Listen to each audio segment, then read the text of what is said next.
देवभूमि की खबरों की भी कर लेते हैं। सबसे पहले बात मौसम की कर लेते हैं, जहां पर देखा जा रहा है कि पूरे पहाड़ में कड़ाके की ठंड पड़ रही है। शीतलहर ने लोगों का जीना दूभर कर दिया है। वहीं पर उत्तरकाशी में कड़ाके की ठंड से पानी के प्राकृतिक स्रोत जम गए हैं। गंगा घाटी में झील झरने सब जम गए हैं। वहीं पर केदार गंगा नदी का पानी भी जम गया है।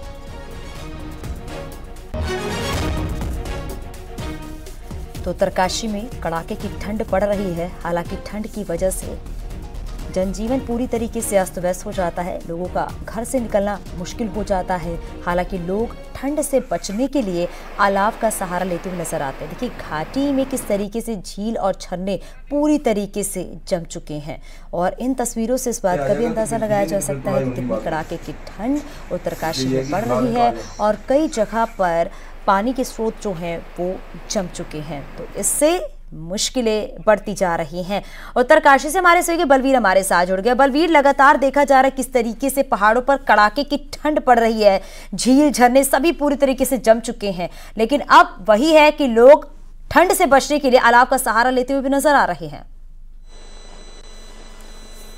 बिल्कुल, जिस तरह से बारिश और बर्फबारी नहीं हुई है, जो सूखी ठंड है वो लगातार अपना कहर बरपा रही है, जिसके चलते जो गंगा घाटी है वहां पे ठंड का प्रकोप देखने को मिल रहा है। खासकर गंगा घाटी में जो केदार गंगा है वो भी जम गई है। जो छोटे छोटे झरने हैं, जो स्रोत है पानी के, वो भी जम चुके हैं। तो कह सकते हैं कि कड़ाके की ठंड महसूस की जा रही है। इसी तरह से निचले क्षेत्र में भी जो सूखी ठंड है उसका काफी तापमान गिर रहा है, जिसके चलते जो स्थानीय लोग हैं उन्हें परेशानियों का सामना करना पड़ रहा है। अस्पताल में भी जो मरीजों की संख्या लगातार बढ़ती जा रही है, क्योंकि सूखी ठंड है और जो जनवरी 2024 का पहला सप्ताह भी पूरा होने वाला है और मौसम का कोई आगे भी 5-7 दिन लगता नहीं कि बारिश होने वाली है, क्योंकि इस सीजन में लगभग बर्फबारी हो जाती थी पहाड़ों में और मौसम सुहाना हो जाता था। पर सूखी ठंड लगातार अपना कहर बरपा रही है, जिसके चलते जो स्थानीय लोग हैं उन्हें परेशानियों का सामना करना पड़ रहा है। और किसानों ने भी चिंता जताई है, क्योंकि किसानों की जो फसल है वो भी खराब होने की कगार में पहुंच गई है। और इसके अलावा जो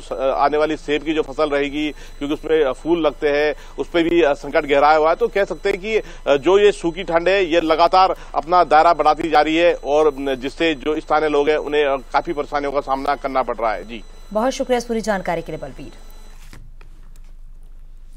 देहरादून से बड़ी खबर मिली, जहां पर सीएम पुष्कर सिंह धामी ने देहरादून से अयोध्या सीधी फ्लाइट के लिए केंद्रीय नागरिक उड्डयन मंत्री से बात की है और मांग की है कि देहरादून के जॉली ग्रांट एयरपोर्ट से अयोध्या के बीच उड़ान शुरू की जाए। सीएम धामी ने कहा है हर रोज फ्लाइट होने से राज्य के राम भक्तों को बड़ी सहूलियत होगी। 22 जनवरी को अयोध्या में रामलला की प्राण प्रतिष्ठा होनी है। उसके बाद कई श्रद्धालु अयोध्या जाना चाहते हैं, लिहाजा दून की फ्लाइट उनके लिए फायदेमंद होगी। तो ये बड़ी खबर आपको बता रहे हैं, जहां पर सीएम धामी ने कहा है कि हर रोज फ्लाइट होने से राज्य के राम भक्तों को बड़ी सहूलियत होगी, क्योंकि 22 जनवरी को रामलला की प्राण प्रतिष्ठा होनी है और उसके बाद कई ऐसे श्रद्धालु हैं जो रामलला के दर्शन करने के लिए जाना चाहते हैं। 22 जनवरी को अयोध्या में होने वाली राम मंदिर प्राण प्रतिष्ठा समारोह पर देश भर के दूसरे धर्म स्थलों पर भी दिवाली जैसा नजारा होगा और इस दिन देखा जाएगा कि हरिद्वार में हर की पैड़ी को भी दिवाली की तरह सजाया जाएगा और आतिशबाजी होगी। हर की पैड़ी का प्रबंधन देखने वाली संस्था श्री गंगा सभा ने इसके लिए ऐलान किया है कि 22 जनवरी को हर की पैड़ी पर दियों की रोशनी से जगमग होगी और भगवान राम मंदिर के प्राण प्रतिष्ठा समारोह को धूमधाम से मनाया जाएगा। इसके लिए गंगा सभा से हरिद्वार के व्यापारी संगठनों से भी सहयोग की अपील की है। तो देखिए, राम मंदिर की प्राण प्रतिष्ठा के दिन हर की पैड़ी पर दिवाली मनाई जाएगी और हर की पैड़ी जो है वो दियों से रोशन होगी। बड़ी संख्या में जो लोग वहां पर पहुंचेंगे वो इस कह सकते हैं कि शामिल होंगे यहाँ पर, क्योंकि दिए जलाए जाएंगे। 22 जनवरी का दिन बेहद ही खास है। और हरिद्वार से हमारे सहयोगी पुलकित हमारे साथ जुड़ गया। पुलकित, जरा बताइएगा, क्योंकि 22 जनवरी को रामलला की प्राण प्रतिष्ठा होनी है, लेकिन हर जगह राममय माहौल देखने को मिलेगा, यानी कि हर की पैड़ी पर भी उस दिन दिवाली जो है वो मनाई जाएगी, यानी दिवाली की तरह ही वहां पर दिए रखे जाएंगे और दियों से पूरी हर की पैड़ी रोशन हो जाएगी। बिल्कुल, 22 जनवरी को अयोध्या में भव्य राम मंदिर का प्राण प्रतिष्ठा समारोह होना है और इस दिन जो है वहां तो ये बड़ा समारोह होगा ही। इसके अलावा जो अन्य जो लोग हैं वो भी इसको पूरी तरह से पूरे जश्न के साथ मनाएंगे। और जैसा कि प्रधानमंत्री नरेंद्र मोदी ने आह्वान भी किया है कि ज्यादा से ज्यादा लोग इसमें शामिल हो, इस दिन जो है दीपावली की तरह जो है इसको पूरे समारोह को मनाया जाए। तो सभी धर्म स्थलों पर, धर्मनगरियों में भी जो ये नजारा देखने के लिए मिलेगा। और क्योंकि हरिद्वार भी एक विश्व प्रसिद्ध तीर्थ स्थल है, एक धर्मनगरी है, यहाँ पर जो हर की पैड़ी है, हर की पैड़ी का प्रबंध देखने वाली जो संस्था है श्री गंगा सभा, उसकी ओर से भी ये जो है जानकारी दी गई है। ये एक ऐलान किया गया है कि 22 जनवरी के दिन में और रात में यहाँ पर जो है कई हजार दिए जो है जलाए जाएंगे, आतिशबाजियां की जाएगी, सभी को मिठाइयां बांटी जाएंगी। पूरा एक दीपावली जैसा माहौल होगा। जिस तरह से दीपावली को मनाया जाता है, भगवान श्री राम जब वनवास के बाद जब अयोध्या नगरी लौटे थे उसके बाद दीपावली मनाई जाती थी, उसी तरह का नजारा जो है हर की पैड़ी पर 22 जनवरी को देखने के लिए मिलेगा। और गंगा सभा की ओर से जो हरिद्वार के अन्य व्यापारी संगठन है, अन्य सामाजिक और धार्मिक संगठन है, उनको भी साथ लेकर ये अपील की गई है कि वो भी इसमें साथ आए और इस कार्यक्रम को ज्यादा से ज्यादा बड़ा बनाए, ज्यादा से ज्यादा भव्य बनाए। क्योंकि हर की पैड़ी पर जो है हजारों की तादाद में जो भक्त हैं, जो श्रद्धालु हैं, वो मौजूद रहते हैं। और इससे पहले भी जब भी हर की पैड़ी पर कोई भी आयोजन होता है तो जो लोग वहां पर मौजूद रहते हैं उनका भी सहयोग मिलता है और काफी बड़ा भव्य ये आयोजन हो जाता है। इससे पहले हमने दीपावली पर, देव दीपावली के मौके पर देखा कि जिस तरह से हरिद्वार में हर की पैड़ी को सजाया जाता है, हजारों की तादाद में दिए वहां पर जलाए जाते हैं और एक खास ही नजारा जो है हर की पैड़ी पर देखने के लिए मिलता है। हजारों दियों से हर की पैड़ी जगमग हो जाती है। तो ऐसा ही एक खास नजारा 22 जनवरी के दिन हमें देखने के लिए मिल रहा है। क्योंकि हर की पैड़ी जो गंगा सभा है, वो गंगा सभा ने इसके लिए पूरी तरह से तैयारी भी शुरू कर दी है और बड़ा एक आयोजन यहाँ पर होने जा रहा है। तो कहा जा सकता है कि जिस तरह से अयोध्या में एक प्राण प्रतिष्ठा का बड़ा समारोह होगा, उसी तरह से हरिद्वार में भी 22 जनवरी के दिन जो है हमें दीपावली का नजारा देखने बेहद ही खास दिन है और इस दिन देखा जाएगा पूरे देश भर में जो राममय माहौल है वो देखने को मिलेगा। और वाकई जो दिवाली है, जो त्रेता युग है, उसकी याद दिलाएगी उस दिन। बहुत शुक्रिया इस पूरी जानकारी के लिए। उत्तराखंड में सरकारी सिस्टम की लापरवाही से प्रदेश का कोई भी बच्चा राष्ट्रीय वीरता पुरस्कार के लिए नामित नहीं हो पाया। फाइल की लेट लतीफी और जिम्मेदारी नहीं लेने पर सीएम पुष्कर सिंह धामी अब एक्शन मोड में आ गए और जल्द अधिकारियों पर गाज गिर सकती है। हालात ये रहे हैं कि ना शिक्षा विभाग, न महिला बाल कल्याण विभाग और ना ही पुलिस से लेकर जिला प्रशासन ने 6 से 18 साल के ऐसे बच्चों की लिस्ट बनाई है जो राष्ट्रीय वीरता पुरस्कार के लिए भेजे जा सके। सिर्फ लेटर इधर से उधर घूमते रहे और इसलिए अब सीएम धामी ने इसका संज्ञान ले लिया है और जल्द ही जिम्मेदार अफसरों पर बड़ी कार्रवाई हो सकती है। जबकि अफसरों का कहना है कि उन्होंने चिट्ठी लिखी थी लेकिन कुछ नहीं हुआ, यानी सिर्फ चिट्ठी लिखकर अपने काम को अधिकारी सही बता रहे हैं।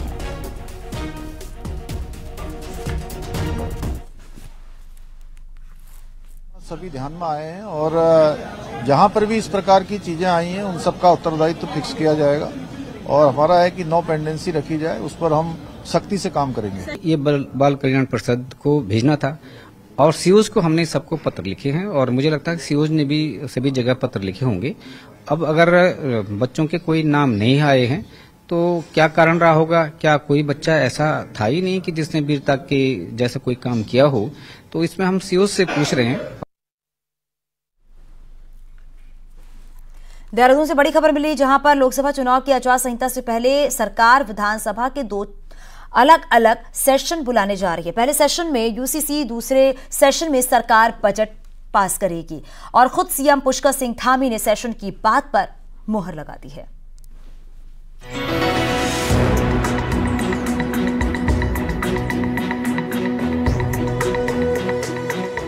उत्तराखंड में यूनिफॉर्म सिविल कोड कब लागू होगा, इस सवाल से अब करीब करीब पर्दा उठ चुका है। लोकसभा चुनाव की आचार संहिता लगने से पहले सरकार विधानसभा के 2 अलग अलग सेशन बुलाने जा रही है। एक सेशन में यूनिफॉर्म सिविल कोड और राज्य आंदोलनकारियों को सरकारी नौकरी में 10% आरक्षण विधेयक पास कराया जाएगा। सूत्रों की माने तो इसके लिए सरकार 22 जनवरी के बाद कभी भी विधानसभा सेशन आहूत कर सकती है। दूसरा सेशन 15 फरवरी के आसपास बुलाया जा सकता है जिसमें 2024 का बजट पास किया जाएगा। अधिकारियों का भी मुद्दा है, उस पर भी हमारी प्रवर समिति ने काम कर लिया है। जल्दी ही सेशन बुलाकर उसको भी हम पारित करेंगे। क्योंकि अभी हमारा जो सत्र गया है उसका सत्रावसान नहीं हुआ है, इस नाते कंटिन्यूएशन में ये सत्र है और उसके बाद फिर हम लोग अपना बजट सत्र लाएंगे और हम उम्मीद कर रहे हैं कि अभी परिस्थिति यदि ठीक ठाक रहेगी तो इन दोनों में से एक सत्र हम लोग एब्सेंट में लेंगे, परिस्थिति, ठंड और ये सारी चीजों को देखते हुए। यूसीसी और राज्य आंदोलनकारियों को आरक्षण को लेकर होने वाला सेशन करीब 4 दिन का हो सकता है। इसके साथ ही या तो यूसीसी या फिर बजट, दोनों में से एक सेशन गैरसैंण में आयोजित किया जाएगा। सीधा सीधा संकेत है कि हमारे सरकार की मंशा शायद क्षैतिज आरक्षण हो या यूसीसी हो, उसको लेकर बिल्कुल साफ है, हमारी नीयत साफ है और शीघ्र ही सत्र होगा और ये दोनों जो है उसमें पास होंगे। 22 जनवरी को राम मंदिर में प्राण प्रतिष्ठा के बाद दूसरा बड़ा मुद्दा यूनिफॉर्म सिविल कोड रहने वाला है। यूनिफॉर्म सिविल कोड के ड्राफ्ट और इसको लागू किए जाने को लेकर उत्तराखंड पर देश भर की नजरें टिकी हुई हैं।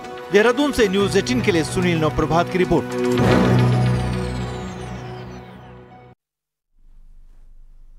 लोकसभा चुनाव के मद्देनजर बीजेपी ने अपने 7 मोर्चों को सक्रिय कर दिया। लोकसभा चुनाव में जिम्मेदारी तय करने से लेकर भू कानून, यूसीसी जैसे मुद्दों पर पार्टी के स्टैंड को मोर्चा अब जनता के बीच लेकर जाएंगे।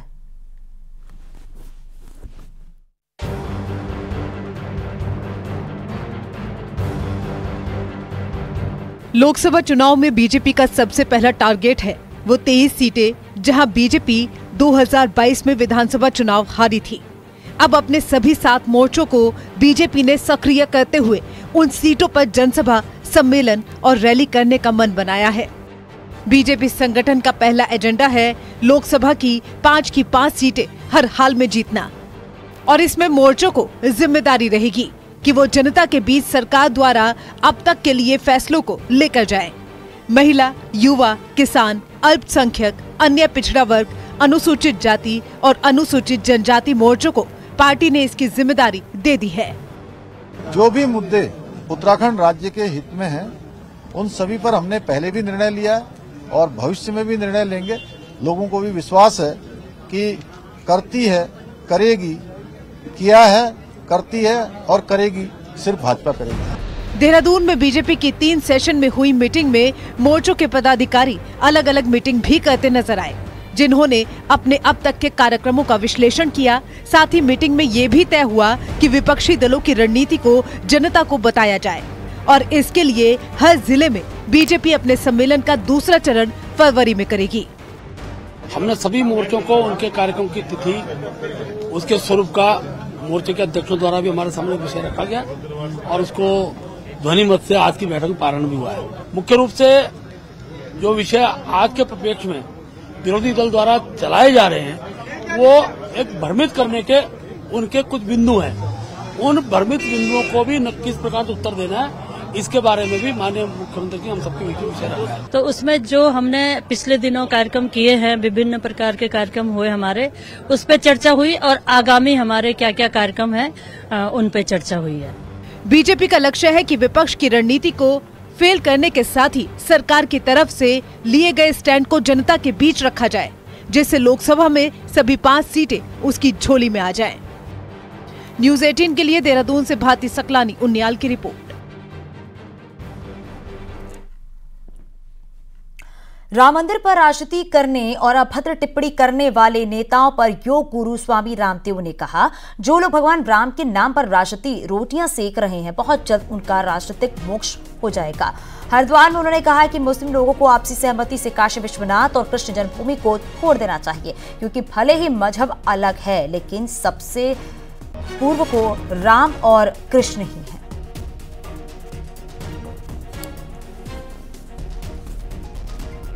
आज हमारे मजहब अलग हो सकते हैं लेकिन पूर्वज तो एक ही हैं। भगवान राम, भगवान कृष्ण, ये हमारे पूर्वज हैं। अपनी राजनीतिक रोटियां सेकने के लिए और पॉलिटिकल पोलराइजेशन के लिए कि हम राम को गाली देंगे तो हमारा कुछ वोट बैंक पोलराइज हो जाएगा, ऐसी घटिया सोच रखने वालों का भगवान राम जी की कृपा से राजनीतिक मोक्ष जल्दी हो जाएगा।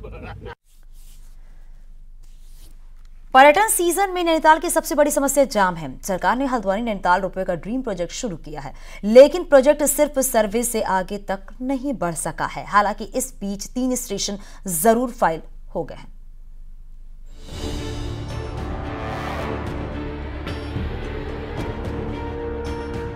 नैनीताल शहर में जाम की समस्या से निपटने के लिए हल्द्वानी से नैनीताल तक रोपवे का प्रोजेक्ट प्रस्तावित है, लेकिन साल 2019 के बाद अभी तक सिर्फ जमीन का ही सर्वे किया गया।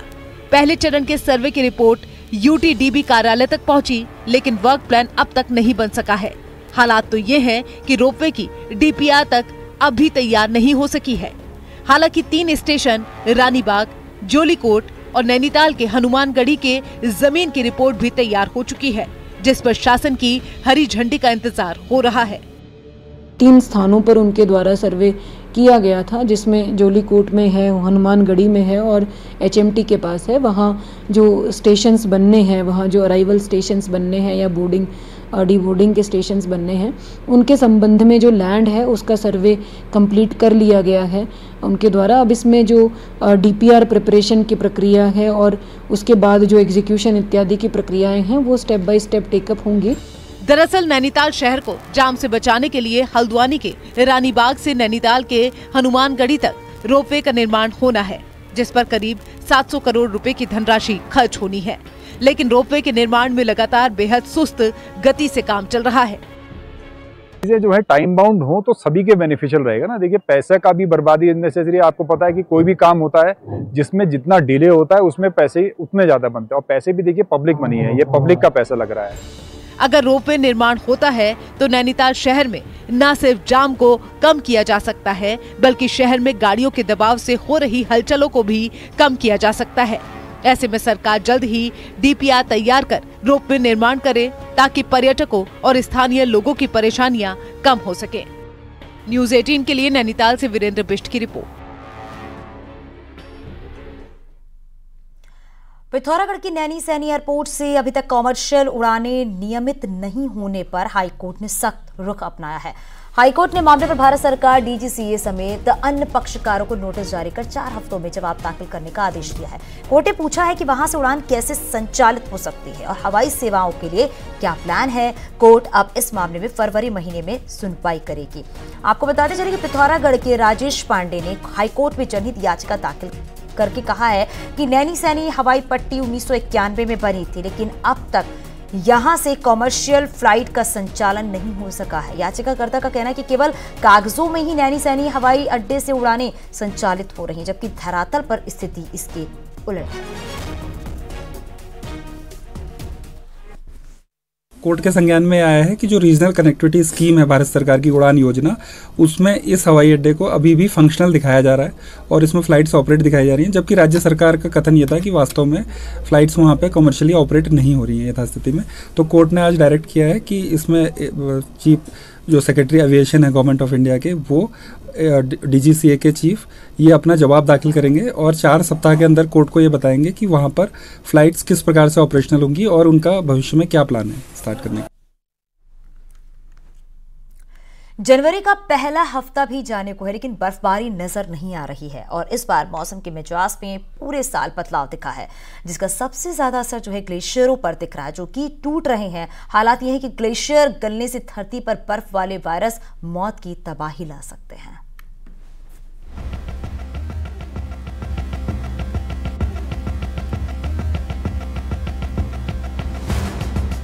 ग्लेशियरों की मौजूदा स्थिति को बनाए रखने के लिए जरूरी बर्फबारी पहली शर्त है, लेकिन इस सीजन में ऐसा देखने को मिला ही नहीं है। हालात ये कि जाड़ों में हिमालय रेंज में बर्फबारी नहीं के बराबर हुई, जबकि बरसात के सीजन में बारिश ने अब तक के सारे रिकॉर्ड ध्वस्त कर डाले थे। ऐसे में हिमालय में मौजूद सभी ग्लेशियरों की स्थिति तेजी से बदल रही है। हालात ये कि ज्यादा बारिश और कम बर्फबारी के कारण ग्लेशियर गलने की रफ्तार कई गुना बढ़ गई है। अब हालात ये हैं कि ग्लेशियर टूट रहे हैं, भविष्य के लिए बड़ा संकट बन रहे हैं। जो हमारा हिमालय है वहां का ग्लेशियर का मेल्टिंग बहुत फास्ट होगा और पानी की कमी होगी आने वाले समय में। ग्लेशियर चटकेंगे, उनकी नंबर बढ़ेगा और ग्लेशियर जब बढ़ेंगे नंबर्स, तो ये हमारे पारिस्थितिक तंत्र का और हिमालय के लिए बहुत अच्छा नहीं है। अब आपको असल हालात दिखाते हैं। गंगोत्री ग्लेशियर पिछले 86 सालों में 1700 मीटर पीछे खिसक गया है। हालात तो हैं कि गंगोत्री ग्लेशियर जहां 2001 से 2006 तक 7 मीटर पीछे हर साल खिसक रहा था, तो वहीं 2017 से 2023 तक ये रफ्तार हर साल 34 मीटर तक जा पहुंची है। यही हाल हिमालय के अन्य ग्लेशियरों का भी है। जानकारों की माने तो जाड़ों की सीजन में बर्फबारी का ना होना ग्लेशियरों के लिए काफी खतरनाक संकेत है। सर्दियों में बारिश और बर्फबारी नहीं होने से दिन का तापमान भी 2 डिग्री तक बढ़ गया है। अगर बर्फ नहीं होगी तो हमारे जो पानी के स्रोत हैं उनकी रिचार्जिंग नहीं होगी, और साथ में जो है जो ग्लेशियर्स हैं, ग्लेशियर्स में अगर इस प्रकार से अगर प्रेसिपिटेशन होता है, स्नोफॉल होता है, तो उनको भी जो है एक प्रकार से वो रिवाइव होने के जो है उनके पूरे चांसेस बनते हैं। ऑस्ट्रेलिया के फ्लिंडर्स यूनिवर्सिटी ने दावा किया है कि ग्लेशियरों के गलने से बर्फ में दफन वायरस धरती पर एक्टिव हो सकते हैं, और यही नहीं, ये वायरस इंसानी जिंदगी के लिए खासे खतरनाक भी साबित हो सकते हैं। तो ऐसे में बेहतर यही होगा कि हिमालय रेंज में पर्यावरण में हो रहे बदलाव को गंभीरता से लिया जाए ताकि भविष्य के संकट पर काबू पाया जा सके। अल्मोड़ा से किशन जोशी के साथ पिथौरागढ़ से विजयवर्धन उप्रेती की रिपोर्ट।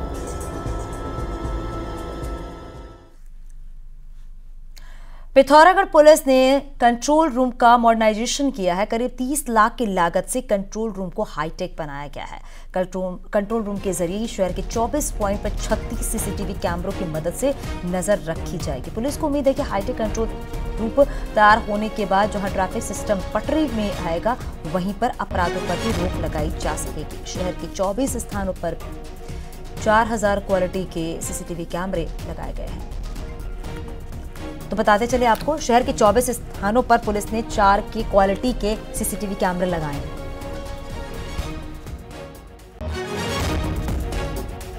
कुल लगभग 30 लाख की लागत से नए कैमरास की इंस्टॉलेशंस की है, और जो हाई रेजोल्यूशन कैमरास हैं, और इसी के साथ साथ हमारा जो कंट्रोल रूम है उसको मॉडर्नाइज किया गया है, जिसमें हमारा डिस्ट्रिक्ट कंट्रोल रूम 112 पोलनेट इत्यादि सभी को हम लोगों ने एक जगह सेंट्रलाइज किया है। तो घर से नाराज होकर या रास्ता भटक कर हरिद्वार पहुंचने वाले बच्चे भिक्षावृत्ति के दलदल में फंस रहे हैं। पुलिस और प्रशासन के सामने ऐसे कई मामले आ चुके हैं जब घर से नाराज होकर निकले कम उम्र के बच्चे हरिद्वार में गंगा घाटों पर भीख मांगते हुए पाए गए हैं। ये रिपोर्ट देखिए।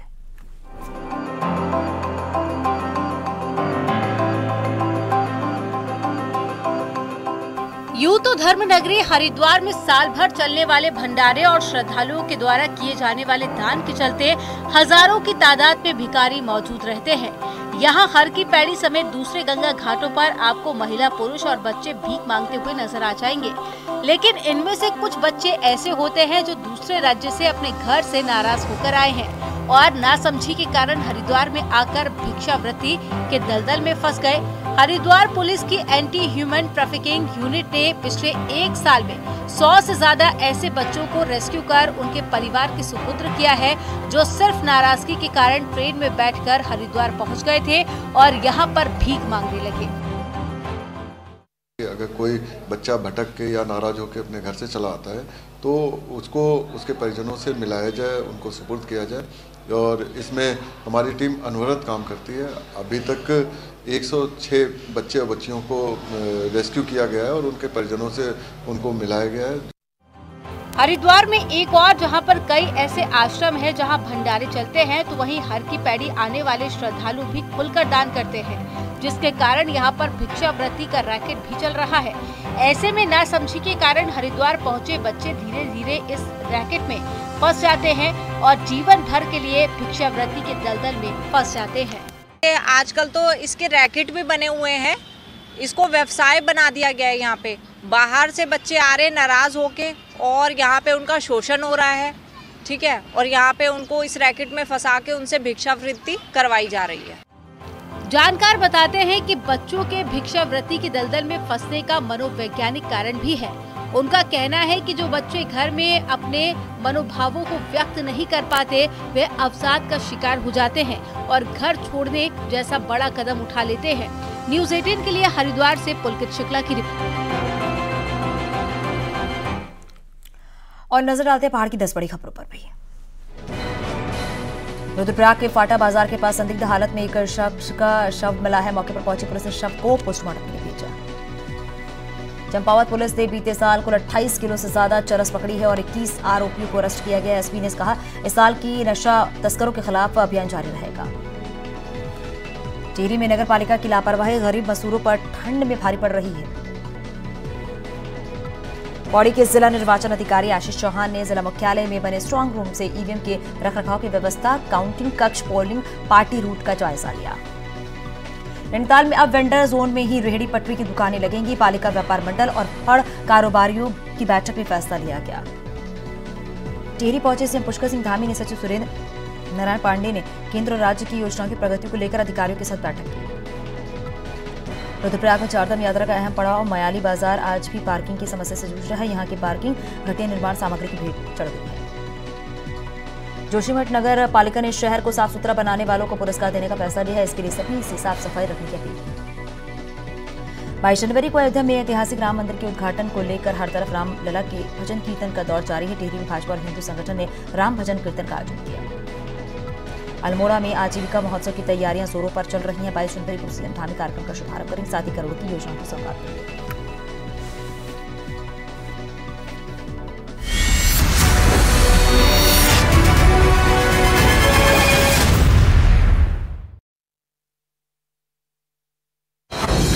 गाजीपुर उसरी